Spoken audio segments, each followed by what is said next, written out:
well, I'm going to do this first because we talked about it being responsive. So as you can see, it adjusts in a responsive fashion, no matter what your screen size is and no matter what device you are on, and no matter what browser you are using. So as you can see right away, the search is front and center now. You can obviously go into a drop-down menu to go to the various searches. However, you don't need to. It is right here front and center. It lays out really nice on a phone as well. So, you know, if you're on a mobile device, it's going to look, you know, more like this. So your search is right there front and center. You can search by address, owner, parcel ID, or the sub or condo name. If you've been using the new site for a little while, we've continued to refine the searching capabilities. Kurt is going to demonstrate some of that later, but he's instituted some smart fuzzy search capabilities, so you don't have to have a precise enter precise information to typically get the result that you're looking for. This is particularly helpful for things like condominiums, where you used to have to type exactly a pound, space, and the unit number. Now that is fuzzy, and you can literally start to type the address of the condo and put the unit number in without typing the word unit or a pound, and you'll get the result. So some great things there that Kurt's worked on to get that to work in a much more functional manner. We have the map search, so that's your large interactive map, which many of you have used from the old site, but it has been enhanced, and we'll look at the new features in that. We have a book and page search. So this is not the clerk search, but this will let you search an OR book and page for any deed reference that we have already cleared through our system. So it means it's already come through our QC process after going through the clerk. If you want to see the freshest recordings, we recommend going to the clerk. This is a bit of a holdover from the old site. We'll see how much it gets used, but it also allows you, which is probably more beneficial, to search condo and subdivision plat books. So you can go into that search and do that. Mike, and then you have excuse me, do you think you might want to go back to full screen here? Sure. Or you want to stay at the mobile? There you go. No, you're good. Thank you. Cool. And then advanced search. So if any of you have used the advanced search in the past, that really is you know, you can really filter all of our data within our system and then bring it down and dump it into Excel and utilize that data in any way you see fit. So it is very powerful and much more user-friendly than the prior advanced search. I think you'll enjoy using that. And then we have a My Location button here.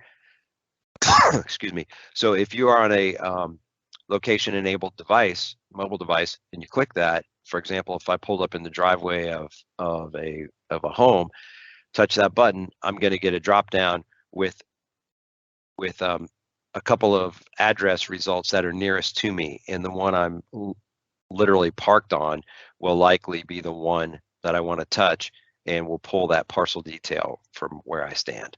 So that's a great feature. We'll address this some more as we go forward, because the My Location works a little different in other areas of the site, where it actually becomes a blue location dot that follows you around. We also have a tangible personal property search that we have not had on the site in the past. So business tangible personal property accounts are searchable by selecting this tab and going into a search interface. Like we said, this is all top down.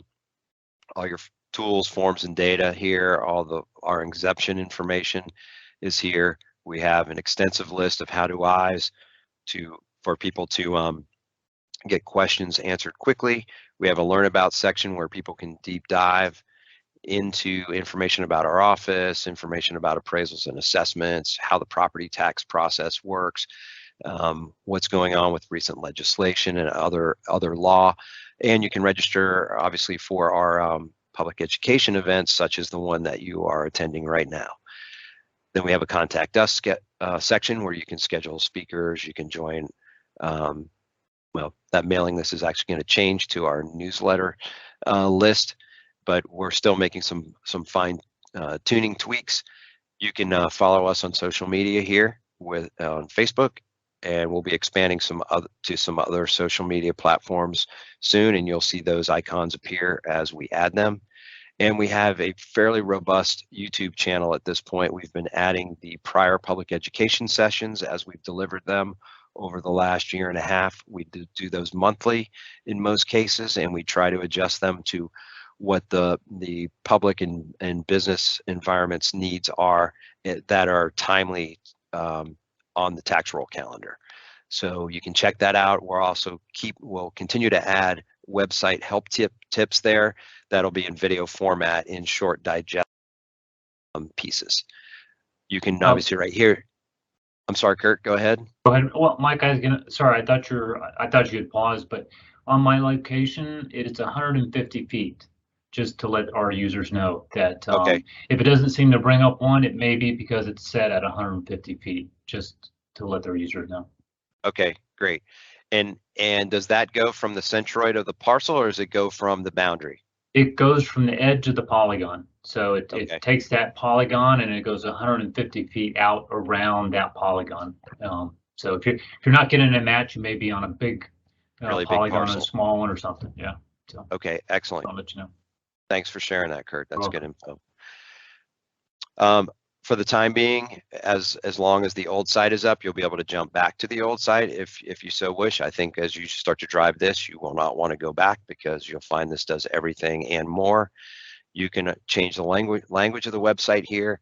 You have an extensive, you can do keyword searches to jump to various things. Here's an example of some that I've ran in the past, and that will jump you to some search results. So lots of stuff in here. We haven't even gotten past the top of the first page. And Mike, one more, contact us. We really do read the feedback, all of the feedback, and we do get together as a group, kind of take the feedback and kind of massage it and see how we can implement it. So it's really great to have feedback from our users. We do read all of them. Yes, absolutely. Yes, so these comments, questions, and suggestions are coming in a format to us for specific things generally related to your property or operation of the office. The feedback button over here on the side is a different feature really to give us feedback on the performance of the site. What you like, what you don't like. If you're having a difficulty finding something on the site that you used to use, make sure you drop us a note on there. We, as Kurt said, we really do monitor that and watch, and we respond very timely to those suggestions. And if they want to say we love the site, we'll take that too. Yes. We'll take all feedback. Yes. And so you can see here we have an announcement section. So there's always rolling announcements here. This one's obviously for the public education session, and that is actually running today. And that was the registration link. We'll have another one obviously changing out for next month. You've got speed buttons here down the side for different tasks that are driven quite frequently. Your tax estimator's right there. You can e-file for homestead. You can check the homestead status. You can change mailing address, and you can jump into tangible personal property. Their detailed page that gives more info about the tangible personal property filing process. You've got a carousel here with always changing content that you can scroll through, and you can link through to get more information. You've got county stats by parcel and by unit. So this is reflective of all the housing units within the county, and this is reflective of our taxable parcel counts, taxable and non-taxable actually. And then down here again, this is going to change slightly, and we're going to change some of the language because it's really not a mailing list as much as it is an e-newsletter sign up. We currently have 3 different newsletters that we publish. Two of them are on a monthly basis. The one for business owners is usually on a bi-monthly basis, but we have one for property owners, one for real estate industry professionals, and one for the business owners, as I was saying. So those are great little HTML emails that we can shoot to you. Those newsletters have some very timely and helpful information. as we roll through the tax roll year. So encourage you to sign up for those. And you've got dates to remember down here. If you click that, that will give you important dates on the tax roll calendar throughout the year, and you can review articles and publications that our office may have been involved in recently or into our archives. Again, contact information all down here at the bottom, and you've got everything's hot linked. You can jump right to a map of those locations as well. And then down at the very bottom, you've got items such as your ADA, your terms and disclaimer, terms of use and disclaimer, a site map that breaks down the whole site, and contact us once again.